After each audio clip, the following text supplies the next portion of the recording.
Gateway of इंडियापासून एलिफंटाकडे जाणारी नीलकमल नावाची एक प्रवासी बोट बुडाल्याची घटना मुंबईत घडली। या बोटीत सुमारे 80 प्रवासी होते, त्यापैकी 77 प्रवाशांची सुखरूपपणे सुटका करण्यात आली। काही प्रवाशांचा मृत्यू झाल्याची माहिती समोर येते।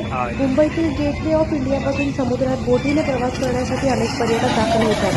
या पर्यटक प्रवाशांना समुद्राची सेहर करण्यासाठी फेरीबोट आहे। या बोटीमधून पर्यटक समुद्रात फेऱ्या मारतात। यातील नीलकमल नावाच्या एका बोटीने एका लहान बोटीला मधोमध टक्कर दिली आणि हा अपघात झाला। दुर्घटना घडल्यानंतर मुंबईतल्या कोस्ट गार्ड, पोलीस हेलिकॉप्टरच्या सहाय्याने प्रवाशांना वाचवण्यासाठी युद्धपातळीवर प्रयत्न सुरू होते। दरम्यान भारतीय नौदलातील स्पीड बोटनं धडक दिल्यानं नीलकमल प्रवासी बोट बुडाली असल्याचे आरोप मालकाकडून करण्यात येते।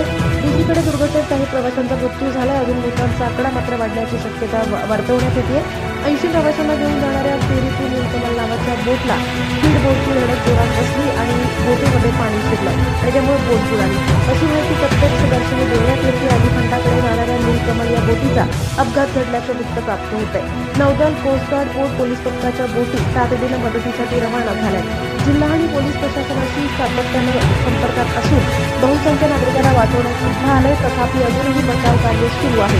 बचाव कार्यासाठी सर्व यंत्रणा तैनात करण्याचे आदेश जिल्हा प्रशासनाला देण्यात आलेत, अशी माहिती मुख्यमंत्री देवेंद्र फडणवीस यांनी दिली आहे। मृत्यू झालेल्या नातेवाईकांना प्रत्येकी 5 लाखांच्या मदतीची घोषणा सुद्धा यावेळी सरकारनं केली।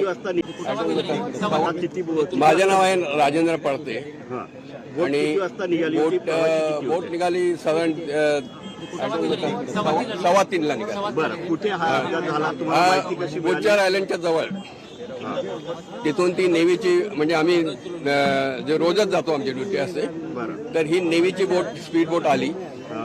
तिने एक तिला राऊंड मारला बोटीला असं स्पीडनी आणि परत ती बाहेर गेली, थोडीशी नागमोडी गेली आणि परत जी आली ती सरळ बोटीवरच मारली आणि त्याचा व्हिडिओ तुमच्याजवळ आहे। बोटीमध्ये किती प्रवासी होते? 80 होते। किती प्रवाशांना वाचवण्यात यश आलंय ती माझ्याकडे काही कल्पना नाही, कारण का काही लोक JNPTला आहेत, काही इथून गेले। सेफ्टीच्या अनुषंगाने या ठिकाणी बोटवरती काही साधन नसल्याची माहिती सगळे लाईफ जॅकेट्स आहेत, त्याचे राब बोयस आहेत, सगळं आहे। आणि आता लाईफ जॅकेट आणि हे कंपल्सरी आहे, कारण का तुम्हाला जे सेफ्टीचे इक्विपमेंट सगळे द्यावे लागतात। प्रवास करताना सगळ्यांनी लाईफ जॅकेट काय माहिती नाही। लाईफ जॅकेटचा प्रश्न नाही, बोटीवर येऊन नेव्हीची बोटच आदळली, त्याला काय करणार तो कॅप्टन आणि तो मुद्दा वेगळा आहे। एक ओढ झाली अशी नाही आहे, तो बोटीच्या मधोमध तो येऊन केली, आपल्याला व्हिडिओ दिसतोय। बोटीच्या मध्ये येऊन त्यांनी टक्कर दिली, ते काय 2 तुकडे झाले त्याचे।